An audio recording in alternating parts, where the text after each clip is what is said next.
नमस्कार दोस्तों, आप सभी का साइन पे में स्वागत है। अगर आपकी मोटरसाइकिल का साइड इंडिकेटर ब्लिंक नहीं कर रहा है और ऐसे में आपने ये चेक करके पता लगा लिया है कि इसका जो बल्ब है वो फ्यूज है, तो इस वीडियो में आपको यही बताने वाला हूँ कि साइड इंडिकेटर बल्ब को जो किस तरह से चेंज करें। मैं ये वीडियो पल्सर 150 पे बना रहा हूँ, लेकिन आपके पास में चाहे किसी ब्रांड की मोटरसाइकिल हो, सभी के लिए जो प्रोसेस है बिल्कुल सेम रहेगा। तो सबसे पहले मैं आपको ये चेक करवा देता हूँ कि मेरे केस में जो साइड इंडिकेटर है वो ब्लिंक नहीं कर रहा है।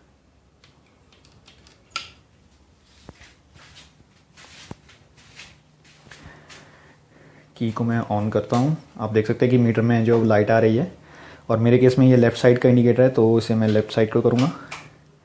ये देखिए मीटर कंसोल में आप देख सकते हैं कि जो इंडिकेटर है वो शो हो रहा है कि ऑन है, लेकिन यहाँ पे जो साइड इंडिकेटर है वो ब्लिंक नहीं कर रहा है क्योंकि इसका जो बल्ब है वो फ्यूज़ हो चुका है।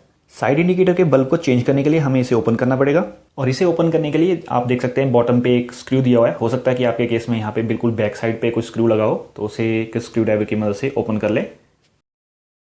कुछ मोटरसाइकिल्स में जस्ट इंडिकेटर का जो ग्लास है वो ओपन हो जाता है, जिसके बाद आप इसका जो बल्ब है वो चेंज कर सकते हैं। लेकिन कुछ एक मोटरसाइकिल में ग्लास के साथ में जो इसकी ये रिफ्लेक्टर असेंबली होती है ये भी बाहर निकलती है। तो मेरे केस में जैसे पल्सर मोटरसाइकिल है, इसमें पूरा ये रिफ्लेक्टर असेंबली के साथ में ही बाहर निकलता है। तो जैसा भी आपके केस में हो उसके अकॉर्डिंग इसे ओपन कर लें।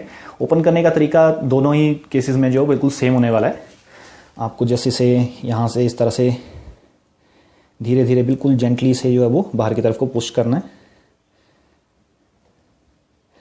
और कुछ एक मोटरसाइकिल में बैक साइड पे यहाँ पर जो है वो लॉक जैसा भी लगा रहता है यहाँ पर, तो उसके अकॉर्डिंग आप इसे ओपन कर लें। अगर इसका जस्ट ग्लास ओपन होना होगा तो वो ग्लास ही ओपन होगा, और अगर पूरी असेंबली आएगी रिफ्लेक्टर के साथ में तो पूरी असेंबली आ जाएगी। तो कुछ इस तरह से आप इसे ओपन कर लें। देन आप देख सकते हैं कि यहाँ पे इसका जो हमारा बल्ब का होल्डर है वो लगा हुआ है, तो पहले हमें इसे ओपन करना पड़ेगा।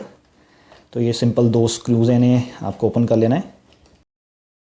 तो जैसा कि आप देख सकते हैं कि अंदर से काफ़ी ज़्यादा गंदा हो चुका है, तो मैं इसे एक कपड़े की मदद से क्लीन कर लेता हूँ। इसके बाद में आपको इस बल्ब को जो है इसके होल्डर से बाहर निकाल देना है। आपको इसे हल्का सा पुश करके एंटी क्लॉकवाइज घुमा के इसे बाहर निकाल लेना है, और ये चेक करना है कि इसकी जो पिन्स है, ये जो साइड पर जो 2 पिन लगी रहती हैं, ये स्ट्रेट पिन है या क्रॉस पिन है।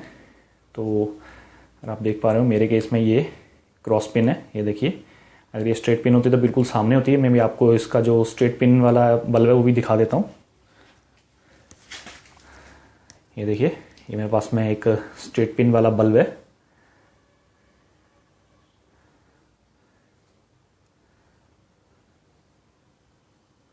ये देखिए, जो स्ट्रेट पिन है बिल्कुल एकदम आमने सामने पिन रहती हैं, लेकिन जो क्रॉस पिन है वो आप देख ही सकते हैं कि ये बिल्कुल आमने सामने नहीं होती, ये थोड़ा सा एंगल पे है, यहाँ पे साइड पे रहती है।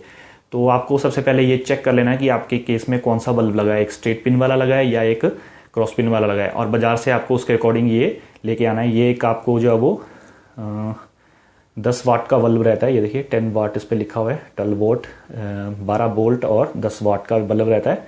तो आपको इसे अपनी मोटरसाइकिल के अकॉर्डिंग ही लेके आना है बाजार से। आपको ये 10 रुपये का कहीं पे भी मिल जाएगा। तो मैं ये एक क्रॉस पिन वाला लेके आया हूँ। आपको जो इसके बाद इसमें सिंपली से लगा देना है। अगर आप अपनी मोटरसाइकिल में जो है वो एक एलईडी बल्ब लगाना चाहते हैं तो भी उसे आप इस तरह से लगा सकते हैं। लेकिन एलईडी बल्ब को लगाने के बाद में आप उसे जला के ज़रूर देखें, क्योंकि उसमें जो है वो पोलैरिटी का इशू आता है। तो ऐसे केस में आपको जो वायरिंग है अपनी, उसकी जो पोलैरिटी है वो चेंज करनी पड़ सकती है। इसके बाद में इसकी जो रिफ्लेक्टर असेंबली है उस पर इस बल्ब होल्डर को लगा दे। लेकिन इस बात का ध्यान रखें कि ये देखिए मैंने इसे अभी उल्टा पकड़ के रखा हुआ है, लेकिन आपको इसे ध्यान रखना है कि इसकी जो शेप इसके साथ में मैच हो, उसी के अकॉर्डिंग से आप पकड़ें। देन इस बल्ब और होल्डर को इस तरह से लगा के यहाँ पे जो स्क्रू थे इन्हें लगा के टाइट कर दें, और ये जो हमारी नेगेटिव की वायर है इसे भी आपको यहाँ पे लगा के इसका जो स्क्रू है वो टाइट कर देना है। और इस बात का ध्यान रखना है कि ये जो वायर है ये कुछ साइड पे इस तरह से लगे, स्ट्रेट ना लगाएं और ना ये टूट सकती है, कुछ इस तरह से ही लगाएं इसे। इसके बाद में इसका जो ये फुल असेंबली है इसे हम इस तरह से वापस लगा देंगे। देन जो हमने यहाँ पे पीछे से एक स्क्रू निकाला था उसे लगा के जो टाइट कर देंगे।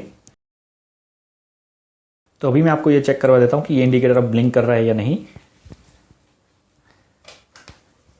तो ये देखिए, जैसे कि आप देख पा रहे होंगे अभी ये इंडिकेटर जो है वो प्रॉपर्ली ब्लिंक कर रहा है। तो कुछ इस तरह से आप भी अपनी मोटरसाइकिल के साइड इंडिकेटर बल्ब को चेंज कर सकते हैं। अगर आपको वीडियो अच्छी लगी तो इसे लाइक करना बिल्कुल मत भूलिएगा, और ऐसी ही आगे आने वाली वीडियोस देखने के लिए मेरे चैनल को सब्सक्राइब भी कर लीजिएगा। वीडियो देखने के लिए धन्यवाद।